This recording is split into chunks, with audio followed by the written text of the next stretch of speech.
every once in a while you can look at the camera. And away we go.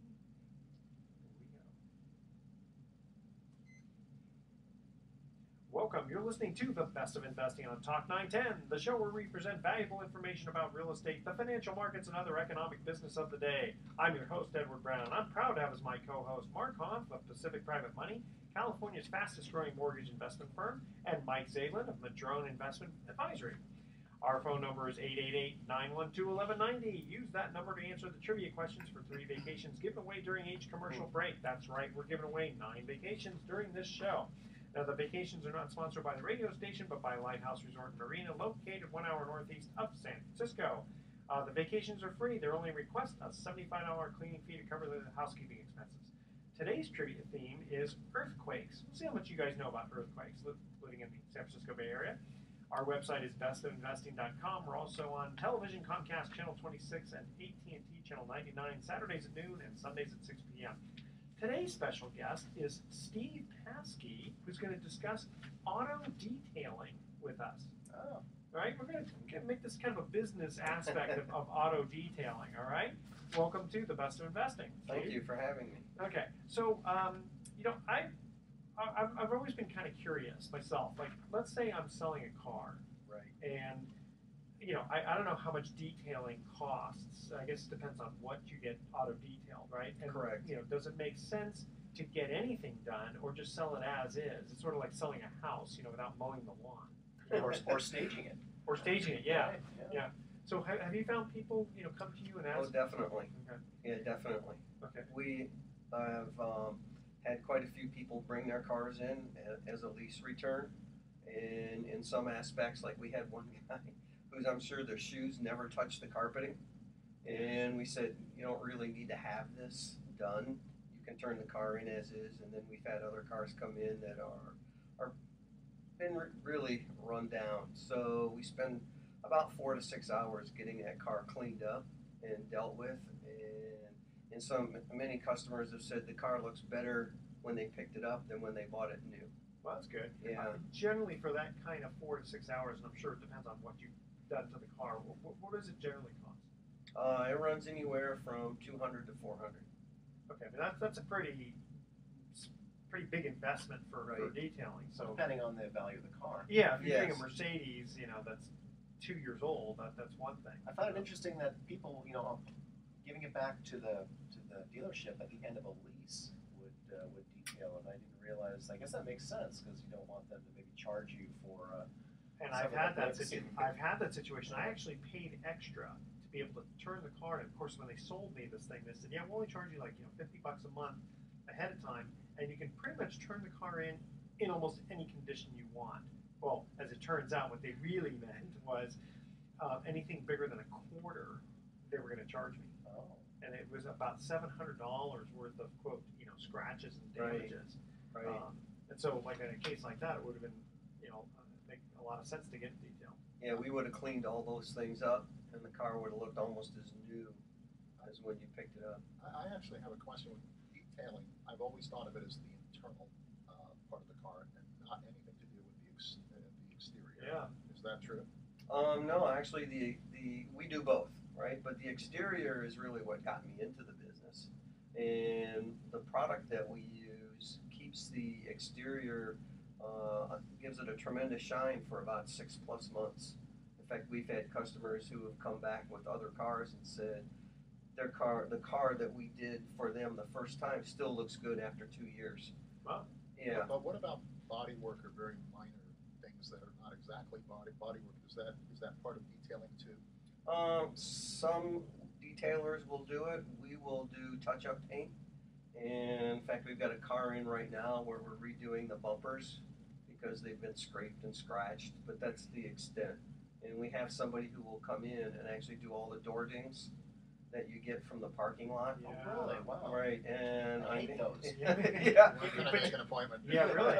Because the buyers, depending upon the buyer, some buyers are really particular about stuff like that. They'll just start trying to pick apart, and that's $200 there, that's $500 there, and they're knocking your car down a couple of $1,000s. Are most of your clients with older cars or newer cars, or is there much of a difference? Not much of a difference. Wow. We do.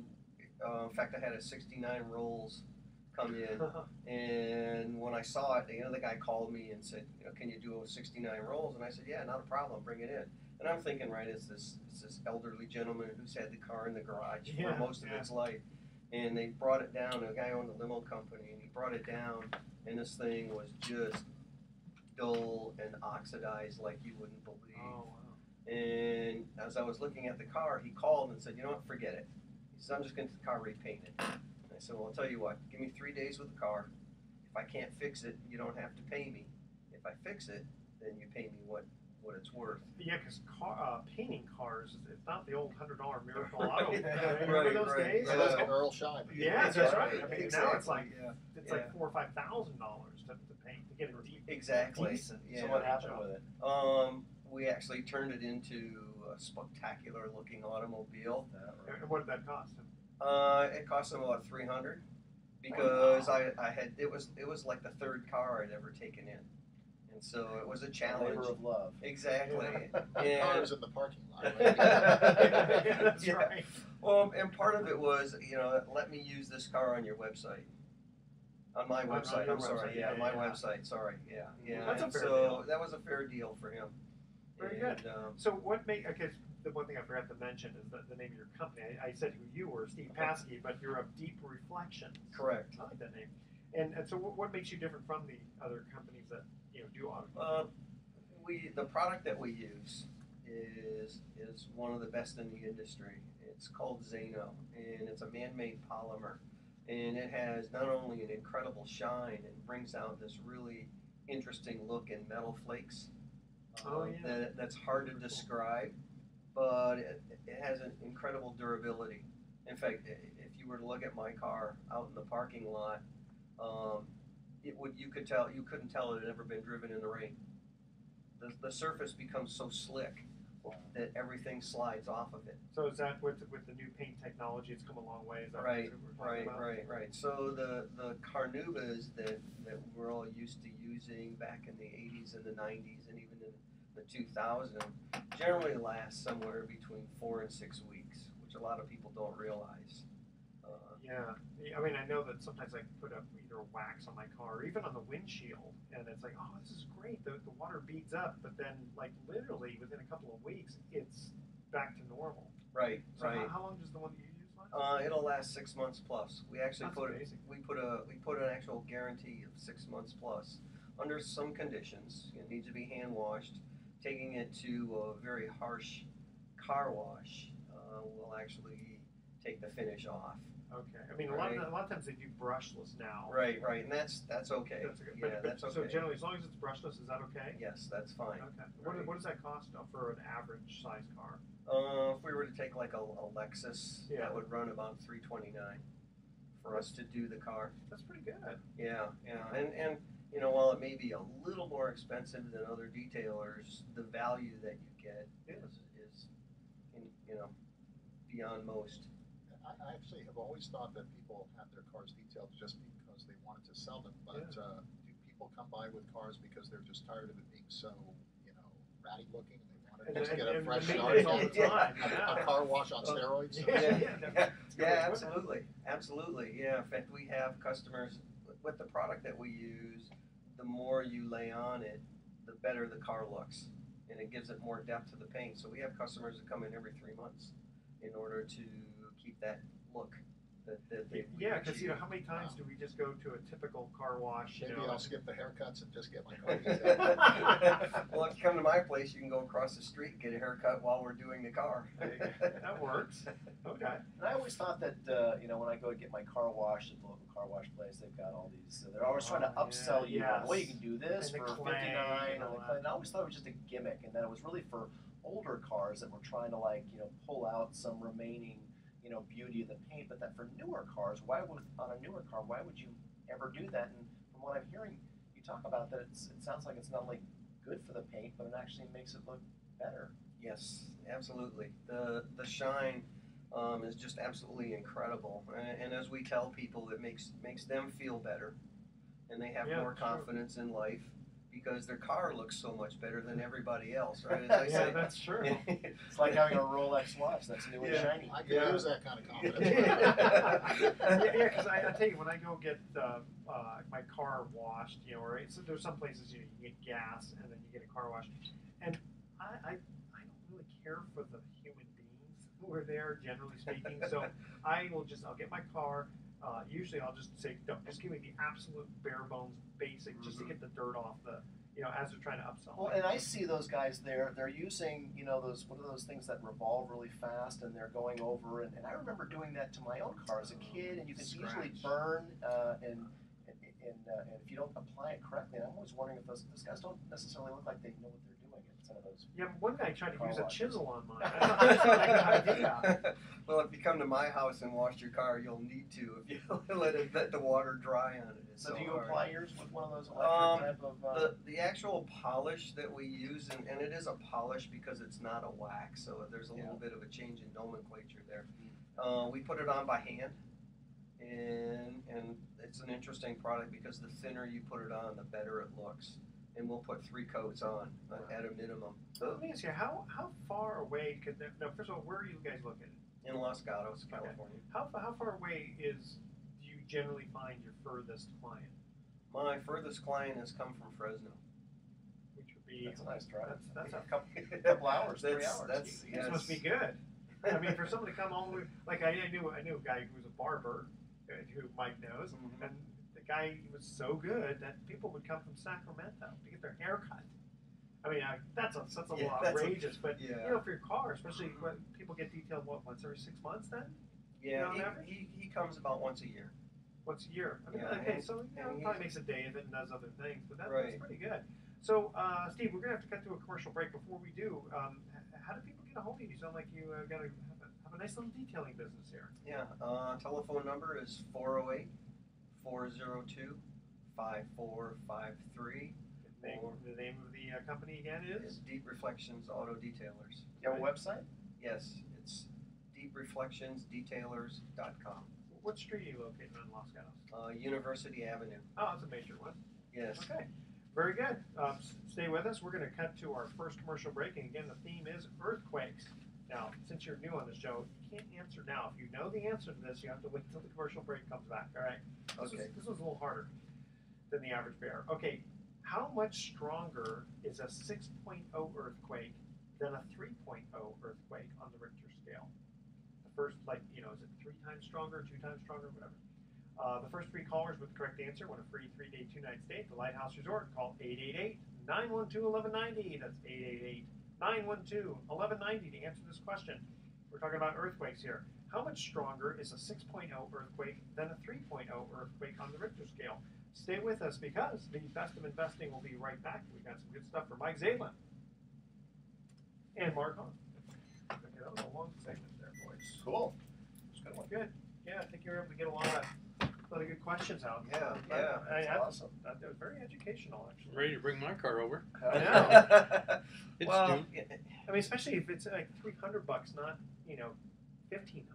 So being stuck here in Marin, Los Gatos is really a drive. Yeah, Is there Definitely anybody true. nearby that you could recommend?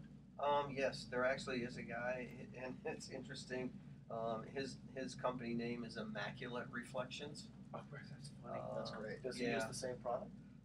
He used to, and now he uses a slightly different product that is newer technology that we're looking at, and it's a ceramic coating.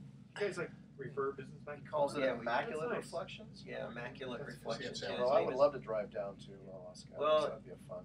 Yeah, he's out of Antioch, and he comes to you. Wow. Yeah. That's one question I forgot to ask you: is do you ever go out? No, actually, well, Okay, then. we do under certain circumstances. If it's a collection that can't be moved, we've done that. But if Edward, me, and Mark all put our cars together, would that be a collection? Yeah, that would be a collection. Yeah. That's true. That's a good point. Oh, you meant a collection. Yeah. Yeah. No, we have to transfer title into your name. Oh, I'm stuck in traffic. That's a collection. Yes, it is. So you know what? Go on a freeway where it's all packed. And just walk down instead of asking for change. Just Right. say, hey, I'll detail your car while you're in traffic. Email trivia or email time. Mark, if I don't have enough collateral to do a loan with you, but I have a second piece of property, can I put both of those properties to secure one loan? Yeah. Okay. And Mike, when does it make sense to have a Roth IRA?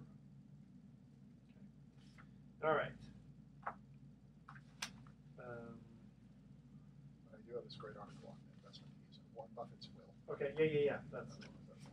So we'll clear this here. Let's start again. Right. See. Away we go.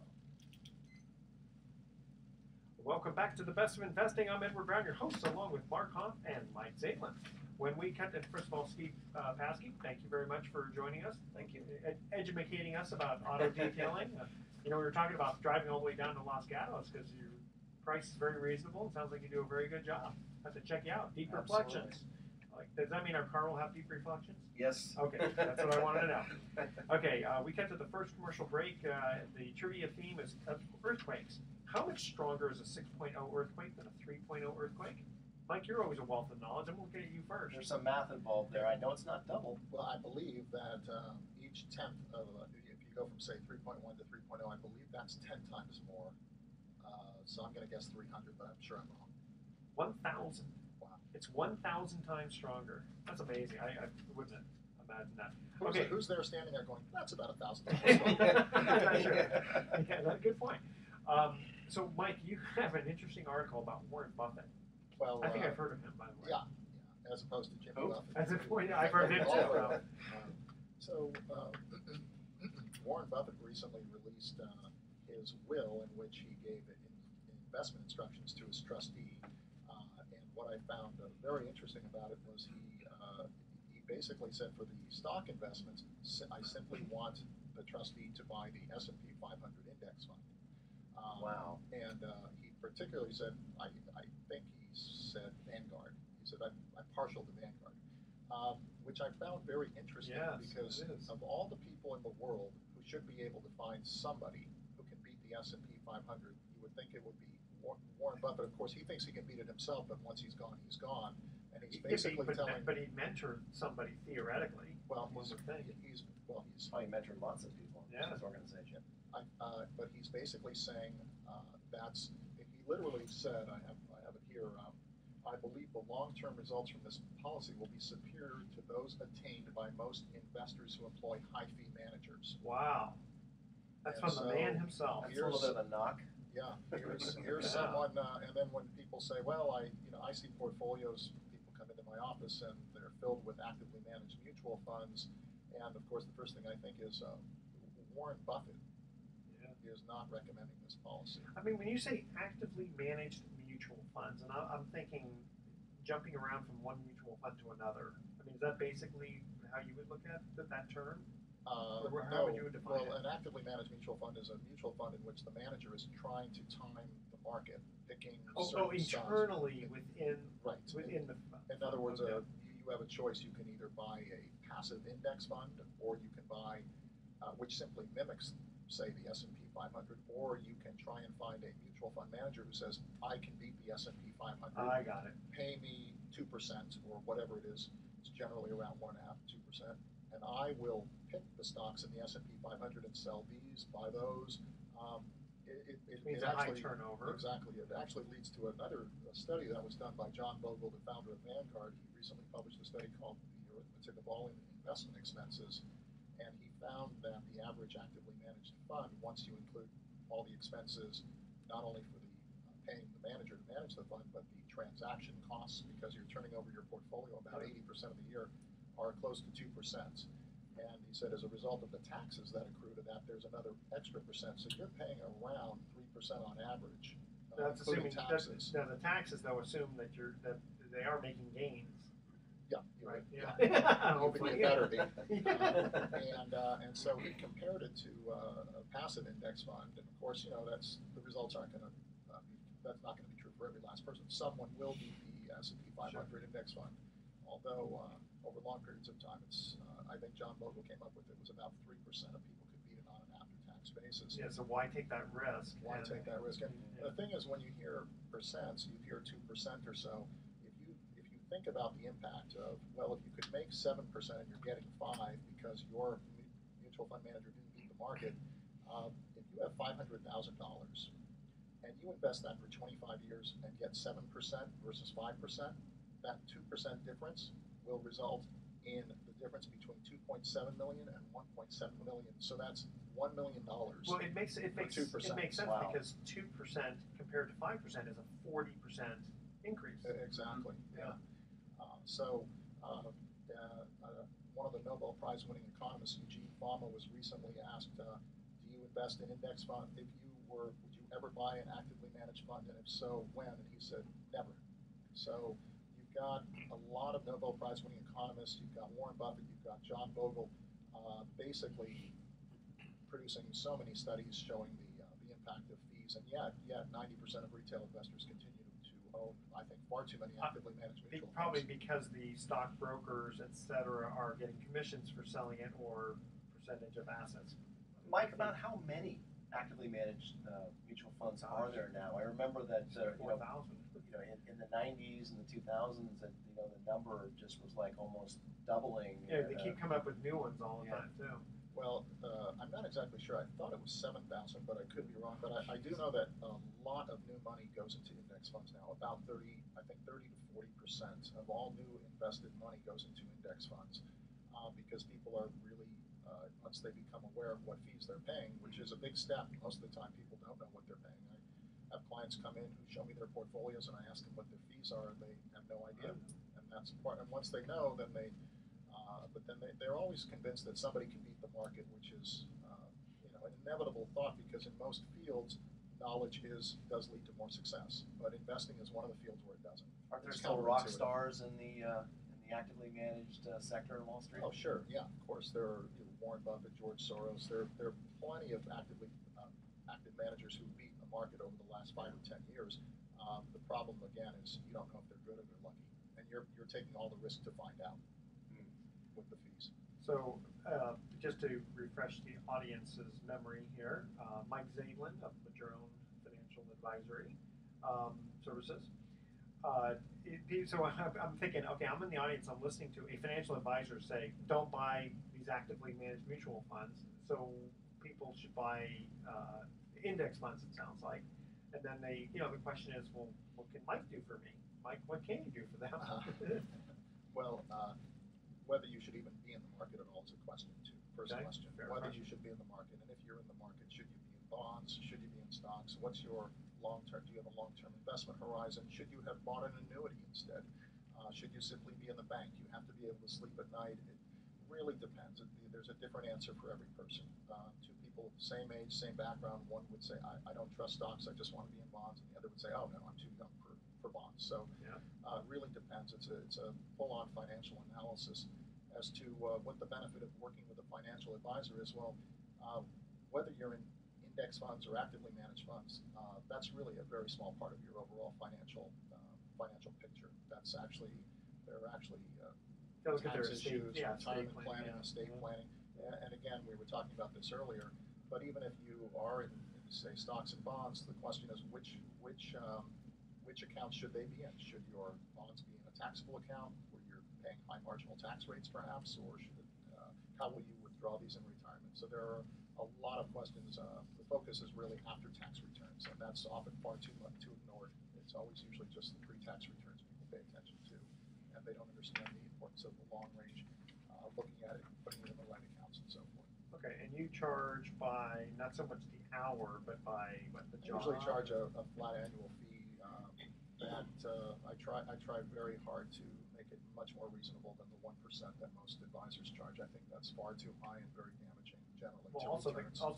The people who charge the 1%, usually they're just giving investment advice. They're not going through the whole gamut like you are. Well, that happens quite a bit. I think there's historically people have just believed that it was necessary to pay someone a lot of money to just pick stocks, and I think these days we're becoming much wiser about which funds to pick and the importance of coordinating your investments with your tax retirement. You can't work for free. Well, that you of course. can't do. But okay. So how do people get a hold of you before we cut to our break? Sure, they can reach me at 415-785-4585. Great. Okay, we're going to cut to our second commercial break. When we come back, we've got some interesting emails for our guests, our co-hosts here. All right, the theme is earthquakes. Second trivia question. In the 20th century, along the coast of which country in South America did the largest earthquake occur? All right, the first three callers with the correct answer win a free 3-day 2-night stay at the Lighthouse Resort. Call 888-912-1190. That's 888-912-1190 to answer this question. In the 20th century, along the coast of which country in South America did the largest earthquake occur? All right, stay with us because you're listening to The Best of Investing.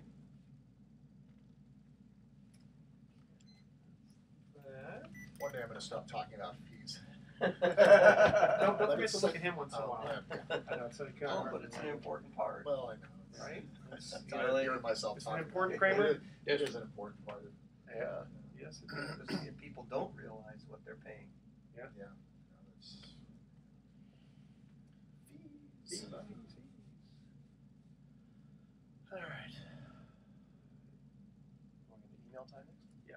All right. This is part 3, right? Yes. It's 5:35. I got personal training at 7. We'll be done. It's gonna kill me. No, it's not that I'm in a rush. Or, how was the traffic coming up here? It was a pretty good ride all the way up from our place to the city, and then, Yeah. and in fact, Waze actually took me around 19th Avenue. I go, what are you doing? I don't want to go this way. It actually took me around 19th Avenue. I bypassed a lot of traffic. Yeah, that's the way I go. Yeah. Where do you live, Kramer? I live in Santa Fe. Santa Fe. Yeah. But when I go down, when he goes home, he goes through the city. Goes down, Yeah. goes back. He likes the ride. Right. Now when that car No. gets dirty. Yeah, he's I'm coming to going see you, south. buddy. Ready? Here we go. There it is. It must be Mike. It must be Mike. Here we go. Welcome back to The Best of Investing. Again, I'm Edward Brown, your host, along with Mark Hahn and Mike Zaidlin. When we cut to the second commercial break, we asked this trivia question about earthquakes. In the 20th century, along the coast of which country in South America did the largest earthquake occur? Chili. Chile! That is That was a correct. guess. It was 9.5 on the Richter scale. That's scary to think about. Yeah. Before we get into the email time, quick thing here about, let's see here. Special trivia contest. The 2-night stay at the Martine Inn, which is a beautiful bed and breakfast overlooking the Monterey Bay in Pacific Grove. So if you need some relaxing time for yourself, check out Martine Inn, where you can leave the hectic pace behind and watch the waves of Monterey Bay crashing against the rocky coastline of Pacific Grove while having a different gourmet breakfast every day. Leave your car in the free parking and walk to Monterey Bay Aquarium, stroll along Cannery Row, or taste the fine restaurants in downtown. Book a stay at martineinn.com and feel refreshed. Sounds like a plan. Like it. Okay, so here's the trivia question for that. Special one. Almost 1/4 of us have never been here. Where? Kind of an open-ended question. All right. So here are the rules. No previous winners on Best of Investing. You got to email Edward at bestofinvesting.com by midnight tonight. Amongst the correct answers, we will randomly choose a winner and announce it the following week. Okay, here are our email questions here. Mark, we got one for you. It says, if I don't have enough collateral to do a loan with you, but I have a second piece of property, can I put up both of those properties to secure one loan? Well, the short answer is yes. And so at Pacific Private Money, we are a non-bank resource for real estate financing. We make a lot of loans to real estate investors. And in 2014, we've actually been making more and more loans to consumers, thanks to Dodd-Frank and the difficulty for many of closing on bank financing. And so the question was about, can I put up additional collateral if I don't have quite enough equity in a property, whether it's your home or investment property. And that's called cross-collateralization. And so cross-collateralization is something that you you can almost never do at the bank level. It's just something that it's brain damage for them. They're just not going to get into it. But with private lenders, we're really in the business of assessing the value and the equity that you have in real estate. And so rather than trying to make you, 2 loans, one on each property, or 3 loans, one on 3 properties, we'll more often than not wrap all that together. We'll make one loan with one deed of trust secured by 2 or 3 properties, and add up all the equity and compare it to the combined loan to value. You've probably heard the term LTV, which means loan to value. When there's more than one property, we look at the CLTV, which is combined loan to value. And so these are things that, again, might be brain damage for the banks, but we're real estate investors first and real estate lenders second, and we kind of know how this works. And so it's really not that big a deal for us to figure that out. So then do you have what they call release clause prices, basically, if one of the properties sells? So yes, that is, so in the deed of trust, which is the mortgage that we use to create the collateral and security for the note, for the promissory note where we make you the loan, that will contain some additional language that would normally not be in there if it was just a simple one property, one loan, and that would be a release language saying if you sell, one of the 2 or one of the 3 properties for X amount, we would pay down the loan. So it's basically called a release clause. Again, these are all easy things. We've got templates for all this stuff, and it's not a big deal. So for more information how you can take advantage of the equity you might have in one or more properties, and whether it's a consumer-based loan or an investment-based loan, if your bank is telling you niet, then give us a call at 415-883-2150. We're in the San Francisco Bay Area, or just visit our website. It's always the easiest way to get all the information you want to know. You can even see pictures of the staff, pictures of our office, our location, loans we've done in the past, and terms and conditions and other cool stuff at specificprivatemoney.com. Now that's for the people who are borrowers, but you also have interest for people who are who want to invest with you. Absolutely. So we didn't get quite into that, but I was going to maybe dovetail into that. No better time than now. So for those of you looking for alternative investment strategies, ways to boost the yields that you earn on your savings and IRA account, we use private capital. And so right now we have about 250 clients that have invested with Pacific Private Money that allow us to use their money to basically be the bank. And so if you're interested in making money the way the bank makes money, and the banks, when they make money, they use it with collateral and safety and security features built in and ironclad contracts. Well, guess what? We use the exact same recipe that the banks use for making their money. But the good news is when you invest with a company like Pacific Private Money, the lion's share of the interest that we charge the borrowers, and our average loans are 10%. The lion's share of that goes to you, the investor. So Pacific Private Money has been paying out a little over 8% consistently for the last 2 years, and we've been in business since 2008 to our investors in our mortgage pool fund, the Pacific Private Money Fund. And so the loan to value average on the fund? We have a very conservative pool of properties right now. Our loan to value, it's actually below 50%. I mean, that's a little bit unusual, but we've been keeping our weighted average loan to value in our mortgage pool fund at right around 50% loan to value, because we use the fund for short-term loans and other very, very excellent low loan to value loan requests that come into our office on a fairly regular basis. Mark, I have a question, and that is, what are the qualifications for one to be a lender? So, great question. So, for our mortgage pool fund, it's what's called a 506 Reg D fund, and that's a really boring name, but that is the type of fund that we can take investment capital from any California or actually any U.S. resident. The qualifications are that you have to have a net worth of at least $1 million. There's a term called accredited investor. It's starts with an ACC, accredited investor, and that's defined as having $1 million net worth, not including the equity in your home.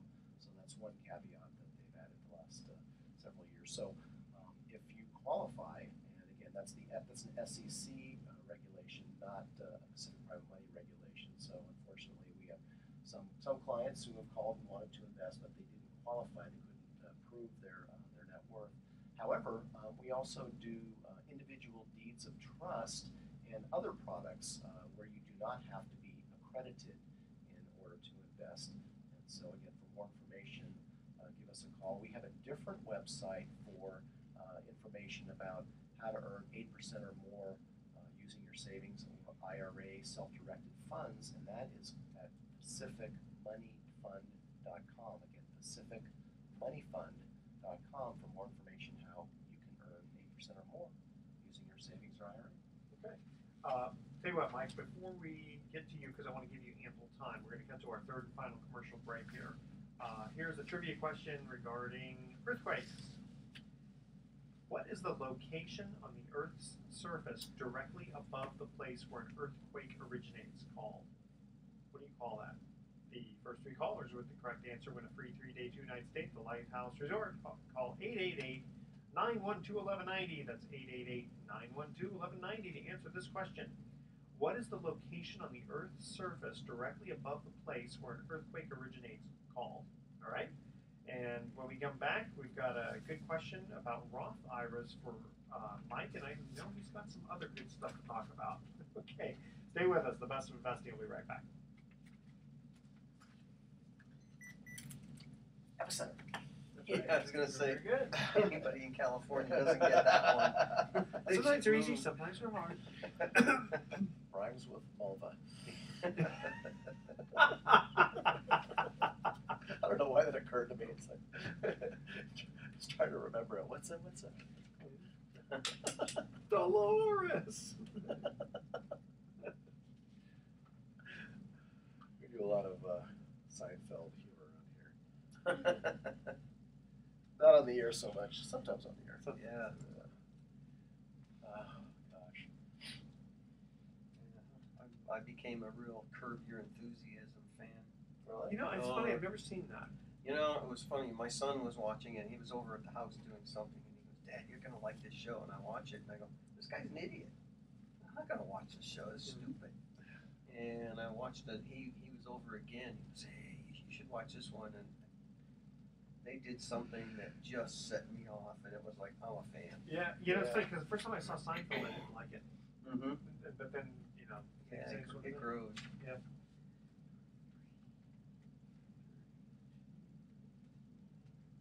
Okay, good. We got some time on this one. 12 minutes and 6 seconds.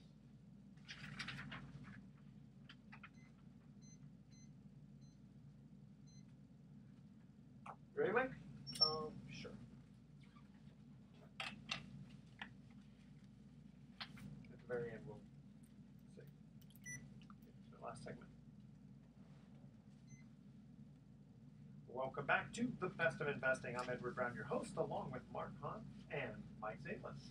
When we cut to the third commercial break, we asked this trivia question about earthquakes. What is the location on the Earth's surface directly above the place where an earthquake originates called?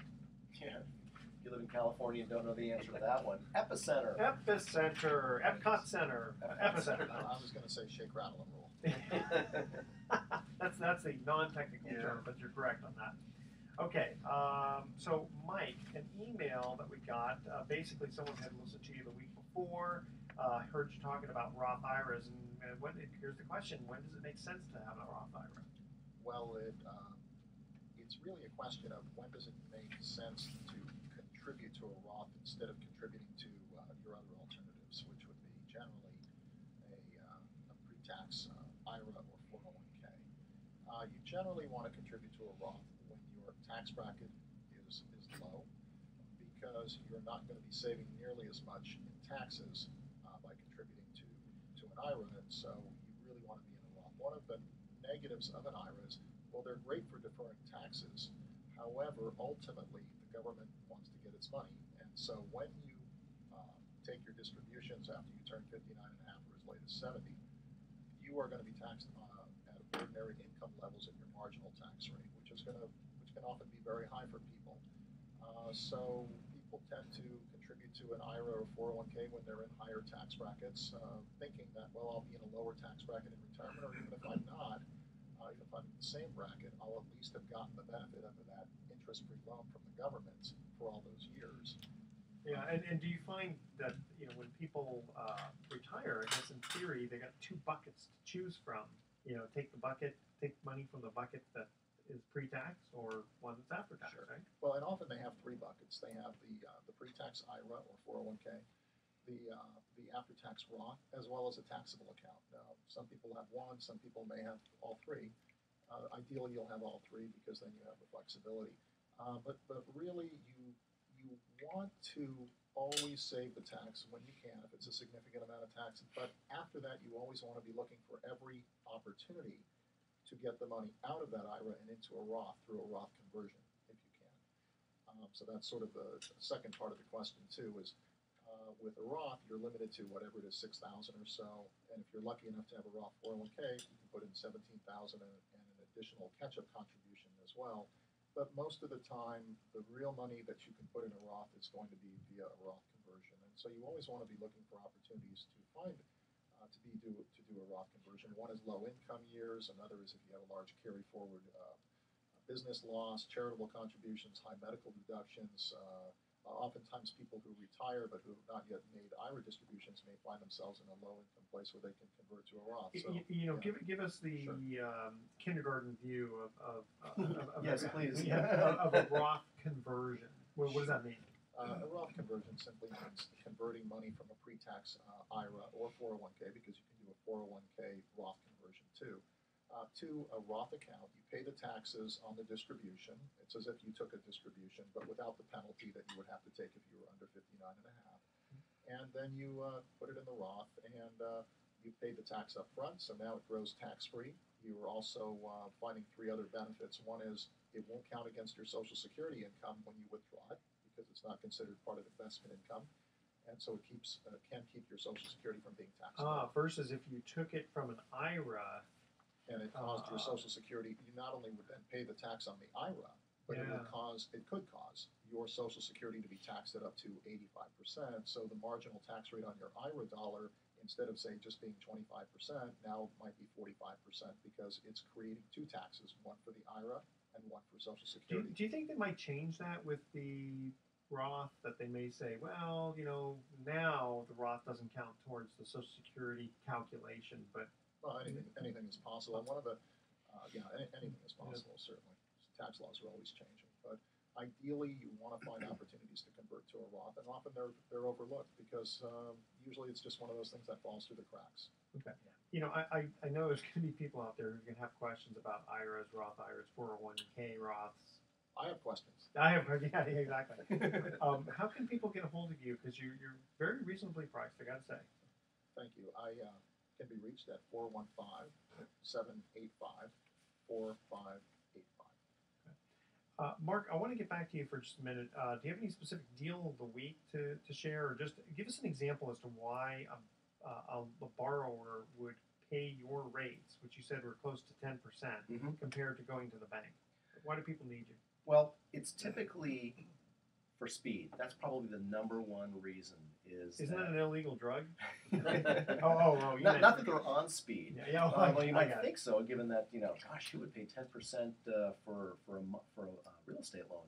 Well, the truth of the matter is that we see a lot of clients that are referred to us from mortgage brokers when they're in the middle of escrow. Their client is buying a home, and they believe they went into the contract to buy the home believing that they were qualified for bank financing, and then something happens during that 30 to 45 day escrow period, and they fall out of bank financing. And usually it's happened, you've got a week to close. The deposit that they put down, which may be anywhere from 5 to 10 to as much as $50,000. We did a loan. We rescued a transaction for a client who had a non-refundable $50,000 deposit down on $1 million purchase in Napa, and so it's usually very unexpected. And I get a call from one of dozens of mortgage brokers who we work with throughout the Bay Area saying, "Oh my God, Mark, I have a client that's we got to close on Friday, Is there anything you can do? And so we are set up to be able to very, very quickly analyze a loan request. Usually, the person calling us has a complete file and may include everything from tax returns, because they were everything. getting a loan from Right, the bank, so right, they had it. exactly. Yeah. So they give it to us. We can literally within 2 to 3 hours underwrite that loan, use our tools and resources that we have that we pay for that are at our disposal to verify that everything is on the up and up. We do background checks on the applicant, pull our own credit, et cetera. And so we've got ways of very quickly determining that this is a legitimate transaction. There's a legitimate value here. There's a real need, and we come in and we save the day. And again, that's a very common situation, and that's in addition to just the normal fix and flip real estate investor, which was really the majority of our business several years ago. I would say probably in 2012, 75% of the loans that we did at Pacific Private Money were to real estate investors who were buying, fixing, and flipping property. Well, foreclosures are back down to pre-recession levels now, so the fix and flip is not as common as it was. It's not as much of the loan volume we're seeing. Now we're seeing a lot of Dodd-Frank related fallout because bank loans are so much harder to get. So. Can you imagine? It's like he can underwrite in 2 to 3 hours, and you don't have 11 levels of approval. And I'm in the process of refinancing, and the bank actually called me to say, hey, we can just do some paperwork. You don't have to pay anything. Same bank, so they have everything, right? I just gave them some updated file, and literally it's been over 3 months. Yeah. Over 3 months. Thank goodness I didn't have to I was just refinancing with the same bank. But can you imagine if I was under crunch? Well, and keep in mind too that they're not looking for a permanent solution for us. They're not taking out a 10% bank loan to purchase their property, and they're going, oh well, we'll just pay 10% for the next 5 years. No. These are generally short-term loans that they need a loan quickly. They got to close the transaction. They're going to pay us back as soon as they can. That could be in as short as 30 to 60 days, or it could be 6 months. It really depends on what the glitch is. If it's a credit glitch, it might take them a little longer to clean up than anticipated. But because you earn points, it actually works to your benefit. Right, we charge origination fees. So we make these loans out of our mortgage pool fund, which we don't mind making short-term loans. They pay us back. We turn around and lend it right back out again. And it's very well secured because the loan to value is very low. Well, that's exactly right. These are very well secured. The weighted average loan to value in our fund, as we said earlier, is about 50%. Although we regularly make purchase loans up to 70% of the purchase price. Now, that's a pretty well secured loan. And whether you think real estate prices are in a bubble and may retract a little bit in 2015, or you're not sure that we're going to see much more appreciation based on the fact that levels of pricing in many markets is at or above the previous height in 2007. We're concerned about that, and the way we react to it in our business models, we don't make high percentage financing. We do only up to 70%, and more often than not, the loan requests we're getting are anywhere from 60, 50, 40% or below. Mark, are these properties generally or always single-family residential homes? Are they apartment buildings? Are they commercial properties? Our loan volume is mostly single-family homes, but we'll look at any property. In fact, we just did a loan this month that was 50% loan to appraised value on a really prime commercial lot right smack in the heart of Mountain View, next to a property that Google owned. They had actually bought the company that owned the property next door. And the person who acquired this property acquired it at a great price, and we were able to help him with refinancing a very expensive, more expensive than our loan, and it was a 50% loan to value at 10%. Okay, give out your phone number again. And then Pacific Private Money, 415-883-2150, or visit our investor website at pacificmoneyfund.com. Great, thank you very much. I want to thank our guest, Steve Paski from Deep Reflections Auto Detailing in Los Gatos. Thank you for joining us. Okay, thoughts for the day. Male orangutans can be attracted to women with red hair, probably because they have red hair. One male, Sing Sing, has even ripped pictures of Nicole Kidman out of magazines and placed them in his enclosure. Okay, and if an ant... Smart monkey. And I'll change the subject here. If an ant is drunk, I don't know how they get drunk, a fellow comrade will carry him back to the nest to sleep off the alcohol. Doesn't say how the ant got drunk, just say what happens to him. But nice ants, nice. You know, I guess he's a designated driver. Tune in next week to The Best of Investing. We're going to be giving away 9 more free vacations for answering trivia questions. Thanks for listening. On behalf of our team, I'm Edward Brown. We're wishing you the best of investing. So long. Und that's a wrap. Da, da, da.